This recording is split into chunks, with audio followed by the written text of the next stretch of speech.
and I'm even prouder for the opportunity which my job gives to me to meet farm women like you who are so vitally involved in the work of agriculture. As farm women today, you have a role to play in the future of agriculture, and I'm convinced that you will be found equal to the challenges ahead. Thank you very much.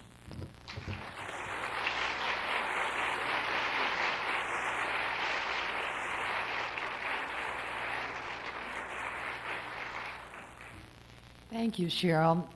I know she talked about the places where I walk, and I'm sure she did for the rest of you. You know, I think about the estate planning and this new granddaughter that I have right down the road.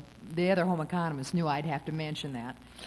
And I think about the fact that my husband forgot my birthday last week. I selected number C. Eventually, he'll know it. But I'm sure besides the humor, we also thought about some of the other things that are really quite awesome. Before we go into one of the very awesome tasks that we have to think about, and that's estate planning, wouldn't you like to stand up? I don't know about you, but I just can't sit forever.